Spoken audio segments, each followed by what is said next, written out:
नमस्कार मित्रांनो, अग्निदिव्य knowledge express या माझ्या यूट्यूब चॅनलवर तुमचं सर्वांचं स्वागत करतो. आज जो व्हिडिओ आहे तो काहीतरी खास असणार आहे किंवा त्याच्यामध्ये काहीतरी आपण नवीन जे काही उपक्रम आहे ते चालू करण्याचा प्रयत्न केलाय. त्याचा फायदा सर्वांनाच होणार आहे. त्याच्यामुळं मला वाटलं की त्याची पहिले तुम्हाला इन्फॉर्मेशन दिलेली बरी, त्याच्यानंतर जे काही आपलं शेड्यूल आहे ते सुरू होणार आहे. ठीक आहे मित्रांनो, तर मी काय विचार केला, आपलं आपण जे काही स्पर्धा परीक्षा जो कॉम्पिटेटिव्ह एक्झामचा अभ्यास करतो, ठीक आहे, कॉम्पिटेटिव्ह एक्झामचा अभ्यास म्हणा किंवा इव्हन आपण कोणत्याही एक्झामचा जेव्हा अभ्यास करत असतो त्यावेळेस आपल्याला जो सब्जेक्ट आहे तो कोणता सब्जेक्ट आहे? सायन्स. कोणता सब्जेक्ट आहे? सायन्स. हा सायन्स आपल्याला सुटत नाही का? कारण आपल्या दैनंदिन जीवनामध्ये सायन्स हा काय करत असतो मित्रांनो, बिग प्ले रोल करत असतो. म्हणजे ज्या मोठा भाग असतो आपल्या जीवनाचा. त्याच्यामुळे प्रत्येक गोष्टीमध्ये सायन्स असतं. आपण चालतोय त्याच्यामध्ये सायन्स, आपण बोलतोय याच्यामध्ये सायन्स, आपण काहीतरी खातोय याच्यामध्ये सायन्स. मग प्रत्येक गोष्टीमध्ये जर सायन्स असेल तर आपल्याला सायन्सचा अभ्यास करणे काय असतं मित्रांनो, महत्वाचं असतं. आणि दुसरी गोष्ट, काही काही मुलांना जो आहे ना, सायन्स हा अवघड समजलं जातं. काय समजलं जातं? अवघड समजलं जातं. मग आपल्याला सायन्सची भीती घालवण्यासाठी काय केलं पाहिजे? सायन्सचा अभ्यास केला पाहिजे. आणि मुळात हा सायन्स जो सब्जेक्ट असतो ना, हा सायन्स पाठ करण्यासारखा सब्जेक्ट नसतो. जे तुम्ही कोणत्याही विषयी तुम्ही पाठ करून कोणता अभ्यास करू शकत नाही. सेम पॅटर्न सायन्सला लागू होतं. सायन्सला तुम्हाला सिस्टमॅटिक स्टडी करावं लागतं, जेणेकरून सायन्समध्ये त्या गोष्टी समजून घ्यावं लागतं. एक्झॅक्ट सायन्सला सायन्स का म्हणायचं असतं, काहून म्हणायचं असतं. त्याच्यानंतर तुम्हाला सायन्समधल्या ज्या काही गोष्टी आहेत, ज्या काही ट्रिक्स आहेत, काही फॅक्ट्स आहेत, काही त्याच्यानंतर कॉन्सेप्ट आहेत, ह्या सगळ्या गोष्टी समजल्याशिवाय तुम्हाला सायन्स समजणार नाही. तर त्याच्यामुळे तुम्ही कोणतीही परीक्षा दिलं, कोणतीही स्पर्धा परीक्षा जरी दिलं, त्याच्यामध्ये तुम्हाला काय आहे मित्रांनो? सायन्स आहे.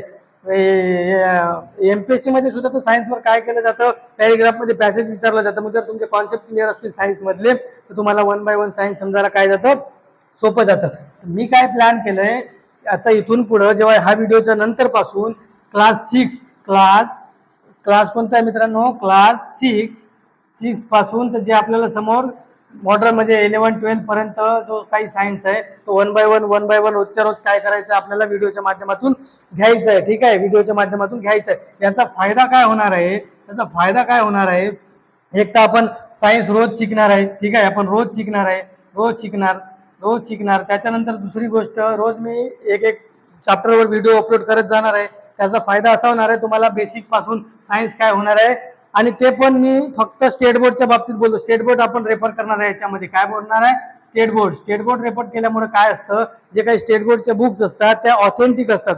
ऑथेंटिक असल्यामुळे तुम्ही त्यावर आलेल्या प्रश्नांबद्दल तुम्ही काय करू शकता? क्लेम पण करू शकता. त्याच्यामुळं आपण स्टेट बोर्डवर फोकस केलाय. ठीक आहे. त्याच्यानंतर दुसरी गोष्ट, तुमची त्याच्यामधून ज्याचं कोणाचं सायन्स बॅकग्राऊंड चांगलं असेल किंवा मॉडरेट असेल त्याची पण बेसिक पासून स्टेट बोर्ड मधून काय होऊन जाणार आहे? रिव्हिजन होऊन जाणार आहे. त्याच्यानंतर जे काही फॅक्ट्स आहेत, जे फॅक्ट्स स्पर्धा परीक्षामध्ये विचारलं जातं ते फॅक्ट्स काय आहे तुमच्या मग फायद्याचे असणार आहे. आणि त्याच्यानंतर दुसरी गोष्ट म्हणजे, जे काही कोणी 6व्या वर्गात असतील, कोणी 7व्या वर्गात असतील, कोणी 8व्या वर्गात असतील, 9व्या वर्गात असतील, त्यांना फ्रीमध्ये हे सगळं कंटेंट भेटून जाणार आहे. कसं भेटणार आहे? फ्रीमध्ये सगळं कंटेंट भेटून जाणार आहे. मग तुमचा जर भाऊ असेल लहानवालं किंवा कोणी तुमच्या घरा शेजारची असेल, ते जर कोणी 6व्या वर्गात असेल किंवा 7व्या वर्गात असेल किंवा 8व्या वर्गात असेल किंवा 9व्या वर्गात असेल, तर यांना पण फ्रीमध्ये ते काय होऊन जाणार आहे मित्रांनो? कंटेंट अवेलेबल होऊन जाणार आहे. त्याच्यामुळं इथं सर्वांना काय होणार आहे?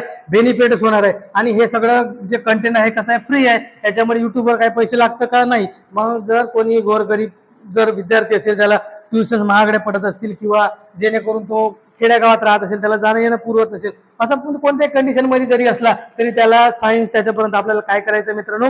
सायन्स पोहोचवायचं आहे. मग तो 6व्या वर्गात असेल तर ते पूर्ण फ्री कंटेंट एकदा त्याला पाहून घेतलं की त्याला 6व्या वर्गामध्ये सायन्स काय हे समजून येतं. त्याच्यानंतर 7व्या वर्गाचा बॅच आपण चालू केलं कंटिन्यू, हे 4-5 दिवस 5-7 दिवसानंतर की त्या पोराला 7व्या वर्गाचं सायन्स माहीत होऊन जातं. म्हणजे सायन्स एक्झॅक्ट कसं शिकलं जातं किंवा स्पर्धा परीक्षामध्ये कॉम्पिटेटिव्ह एक्झाम मध्ये जे आहे ना, कॉम्पिटेटिव्ह एक्झाम मध्ये एक्झॅक्ट स्पर्धा परीक्षामध्ये सायन्स कशा प्रकारे विचारलं जातं, कसं त्याचं अप्लिकेशन विचारलं जातं. फक्त सायन्स म्हणजे रट्ट्या मारून पाठ केलेला सायन्स नसतं मित्रांनो. तुम्हाला फॅक्टवर अभ्यास करावा लागतं, तुम्हाला कॉन्सेप्ट शिकावं लागतं. ठीक आहे. आणि जेन्युअन म्हणजे आपण खरं म्हणजे स्टेट बोर्ड घेतो. हे बघा, हे जे स्टेट बोर्डचं बुक आहे, आता हे आपण 6व्या वर्गाचं स्टेट बोर्डचं सायन्सचं बुक सुरू करणार आहे. त्याच्यामुळे 1 बाय 1 तुम्हाला सगळ्या कॉन्सेप्ट काय होणार आहे मित्रांनो याच्यामध्ये शिकायला भेटणार. एकदम फॅक्ट आपण काढून घेऊ याच्यामधून, चॅप्टर मधून. जेणेकरून तुम्हाला सर्व रिवाइज करायला पण ते काय होणार आहे, सोपं होणार आहे. हा माझा मित्रांनो माझ्या माइंडमध्ये आलेला प्लॅन होता. त्याच्यामुळे मी म्हटलं याच्यामध्ये सगळ्यांचाच फायदा आहे, जेणेकरून जे लहान लहान मुलं आहे त्यांना पण सायन्स समजायला अवघड जाणार नाही, त्यांच्या पण कॉन्सेप्ट त्या वयामध्ये क्लिअर होऊन जातील. त्याच्यानंतर ज्यांचं सायन्स बॅकग्राऊंड चांगला आहे थोडाफार त्यांना पण रिव्हिजन होऊन जाते. आपण रोज एकमेकाशी जुळून राहणार आहोत, ठीक आहे. त्याच्यानंतर फॅक्ट बेस आपल्याला कॉन्सेप्ट पण शिकायचे आहे 1 by 1. त्याच्यानंतर हा सगळं फ्री कंटेंट असणार आहे. त्याच्यामुळे ओव्हरऑल सगळ्यांनाच याचा काय होणार आहे मित्रांनो, फायदा होणार आहे, ठीक आहे. आणि आपण कॉम्पिटेटिव्ह एक्झाम मध्ये जे काही सायन्स बद्दल प्रश्न विचारलं जातं किंवा काही फॅक्ट असतात त्या गोष्टी 1 by 1 आपण याच्यामध्ये शिकण्याचा प्रयत्न करू. तर व्हिडिओ आवडला तर व्हिडिओला लाईक करा आणि सगळ्यांपर्यंत पोहोचवा, कारण आपल्याला या लेवल पासूनच्या पोरांना मदत करायची आहे तर डायरेक्ट टॉप पर्यंत जे काही कॉम्पिटेटर असणार आहे तिथपर्यंत. कारण इथून आणि तसे आपण एमपीएससीचा किंवा कोणत्याही स्पर्धा परीक्षा अभ्यास करताना स्टेट बोर्ड 5व्या 6व्या वर्गापासूनच सुरू करतो, ठीक आहे. त्याच्यामुळे सायन्स पण आपण तिथूनच सुरू करणार आहे. आणि तुम्ही बघाल जे स्टेट बोर्ड मध्ये बुक असतात ना त्याच्यामध्ये फॅक्ट खूप सुंदर असतात. आता तुम्हाला मी एक्झाम्पल सांगतो.